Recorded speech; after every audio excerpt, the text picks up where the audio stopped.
അപ്പോൾ പ്രിയമുള്ളവരെ, ഞാൻ അപ്രതീക്ഷിതമായി കണ്ടെത്തിയാണ്. അതായത് എൻ്റെ തറവാട് വീടിൻ്റെ മുമ്പിലായിട്ട് ഇങ്ങനെ ഒരു പാട്ടുവണ്ടി നമ്മൾ ധാരാളമായിട്ട് കാണുന്നതാണ്. പാട്ടുവണ്ടിയും അതായത് പാവപ്പെട്ട രോഗികളെ സഹായിക്കുന്നതൊക്കെ ആയിട്ട് ബന്ധപ്പെട്ട കാഴ്ചകൾ. അപ്പോൾ അതിലൊക്കെ നമുക്ക് പലർക്കും പല പല സംശയങ്ങളുണ്ട്. അപ്പോൾ എന്തായാലും ആ സംശയം എനിക്കുണ്ട്. അപ്പോൾ അത് നിങ്ങളെ അടുത്തുനിന്ന് ഒരു വെരിഫൈ ചെയ്യുക എന്നാണ് ഉദ്ദേശം. നിങ്ങളുടെ പേര് എന്താ? പേര് പറഞ്ഞു. ഞാൻ മുഹമ്മദ് റാഫി. മുഹമ്മദ് റാഫി. നിങ്ങളെ ഈ ടീമിന് എന്താ പറയാ? ദൃശ്യം ചാരിറ്റി പാട്ടുവണ്ടി തിരൂർ. ദൃശ്യം വേണോ? ദൃശ്യം ചാരിറ്റി ജീവകാരുണ്യ പ്രവർത്തന പാട്ടുവണ്ടി തിരൂർ. തിരൂർ. ഓക്കെ. നിങ്ങൾ എന്തൊക്കെ കാര്യങ്ങൾ ഇപ്പോൾ ആർക്ക് വേണ്ടിയാണ് നിങ്ങൾ ഇറങ്ങിയിട്ടുള്ളത്? ഇപ്പൊ ഞങ്ങള് താനൂരുള്ള ഒരു സൈതലവി എന്ന് പറഞ്ഞൊരു പാവപ്പെട്ട കുടുംബനാഥൻ, 2 കിഡ്നി തകരാറാണ്, 3 പെൺകുട്ടികളുടെ വാടക കോട്ടേഴ്സിലാണ്. വളരെ ദയനസ്ഥിതിയാണ്. 3 ഡയാലിസിസ് ആണ്. ഒന്നിനും പൈസ ഇല്ല. വളരെ ദയനസ്ഥിതിയിലാണ്. നാട്ടുകാരൊക്കെ കുറെ സഹായിച്ചു. ഇപ്പൊ നാട്ടുകാർ സഹായിക്കുന്ന ഒരു പരിധി ഉണ്ടല്ലോ.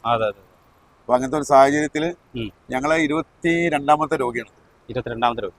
21 കിഡ്നി ക്യാൻസർ രോഗികളെ ഞങ്ങൾ സഹായിച്ചിട്ടുണ്ട്. പാട്ടുപരിപാടി നടത്തിയിട്ട് കുത്തത്താണി, വളാഞ്ചേരി, മലപ്പുറം ജില്ലയിലെ ഒട്ടുമിക്ക ഭാഗങ്ങളിലും ഞങ്ങൾ പാട്ടുപരിപാടി നടത്തി. ഇപ്പൊ എന്ന് പറഞ്ഞാല് പാട്ട് പാടാൻ അങ്ങാടിയിൽ ഒരു ചില ബുദ്ധിമുട്ടുണ്ട്. കാരണം ബ്ലോക്കൊക്കെ ആയതുകൊണ്ട് ഇപ്പൊ ഞങ്ങൾ ഉൾഭാഗങ്ങളിൽ ഇങ്ങനെ അനൗൺസ്മെന്റ് ഇട്ടിട്ട് പിരിച്ച് 21 കിഡ്നി ക്യാൻസർ രോഗികൾ സഹായിച്ച് 5 വീട് ഉണ്ടായി കൊടുത്തിട്ടുണ്ട്.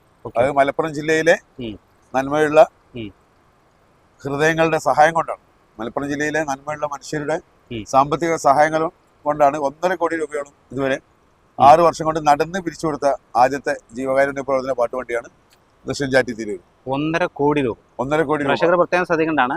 പാവപ്പെട്ട രോഗികൾക്ക്, അതായത് സാമ്പത്തികമായി തകർന്നു കിടക്കുന്ന ആളുകളുടെ വിവിധങ്ങളായ പ്രശ്നങ്ങളിൽ, ഇപ്പൊ കാരണം നിങ്ങൾ വീടുണ്ടാക്കുന്നതെന്ന് പറഞ്ഞുകൊണ്ടാണ് ഞങ്ങനെ പറയാൻ കഴിയും.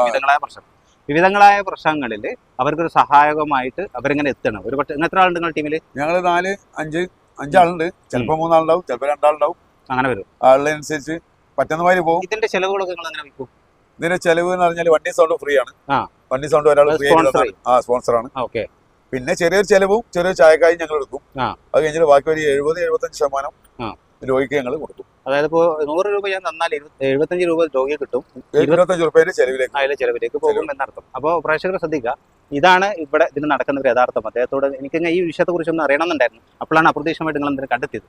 അപ്പോൾ 1.5 കോടി രൂപ അങ്ങനെയുള്ള ആളുകൾക്ക് വേണ്ടി സഹായം നടന്ന് പാട്ടുപാടി വിഷയം. നമ്മൾ പൊതുവെ ശ്രദ്ധിക്കേണ്ട ഒരു കാര്യം എന്താ പറയുക, നമ്മളൊക്കെ 100 തിരക്കിലാണ്. അതായത് വ്യക്തിപരമായ കാര്യങ്ങൾ നമ്മൾ ധാരാളം തിരക്കിലാണ്. എങ്കിലും നമ്മുടെ കേരളത്തിന്, പ്രത്യേകിച്ച് മലപ്പുറം ജില്ലയിലേക്ക് വരുമ്പോൾ ഇവിടുത്തെ ഒരു പ്രത്യേക സമീപനം എന്താണെന്ന് വെച്ചാൽ, വീണുപോയ ആളുകളെ സഹായിക്കുക എന്നുള്ളത് ഒരു ആകാംക്ഷയായിട്ട് കാണുന്ന, സന്തോഷമായിട്ട് കാണുന്നതാണ്. ഈ ഒരാൾക്കൊരു ധർമ്മം ചെയ്യുമ്പോൾ അത് സന്തോഷത്തോടെ കൊടുക്കുന്നതും വേണോ വേണ്ടെങ്കിൽ കൊടുക്കുന്നതും തമ്മിൽ രണ്ടാണ്. അപ്പോൾ എന്തായാലും സന്തോഷത്തോടെ കൊടുക്കാൻ മനസ്സ് കാണിക്കുന്ന ഒരു നാടും കൂടിയാണ് കേരളം. കേരളത്തിൽ പ്രത്യേകിച്ച് മലപ്പുറം ജില്ലേനെ പറ്റി. കാരണം മലപ്പുറം ജില്ലക്കാരനാണ് ഞാൻ. അതുകൊണ്ട് കൂടുതൽ പറയാൻ സാധിക്കും ഇവിടുത്തെ ജനങ്ങളുടെ സ്വഭാവം കാര്യങ്ങളൊക്കെ. അപ്പോൾ എന്തായാലും ഇങ്ങനെയുള്ള ആളുകളൊക്കെ നമ്മളെ സമീപിക്കും അതിൻ്റെ യഥാർത്ഥ സത്യങ്ങൾ ഇങ്ങനെയൊക്കെയാണ്. ഇങ്ങനെയൊക്കെ സഹായിച്ചാൽ നമുക്കാർക്കും ഇതിന് ഇറങ്ങി പുറപ്പെടാനുള്ള സമയമില്ല. പക്ഷേ അതിനുവേണ്ടി കുറച്ച് ആളുകൾ എന്ത് ചെയ്യണം, ഇറങ്ങി പുറപ്പെടുമ്പോൾ അവരോട് സഹകരിക്കുകയാണെങ്കിൽ ഇങ്ങനെ ഒത്തിരി രോഗികളെ രക്ഷപ്പെടുത്തും. അത് മാത്രമല്ല, ഞങ്ങൾ പിരിക്കാൻ പോകുന്ന ഭാഗത്ത് ചില വീടുകളിലൊക്കെ വളരെ ദയനീയസ്ഥിതിയാവും. ഒരുപാട് കെട്ടിക്കാൻ പെൺകുട്ടികളുണ്ടാവും.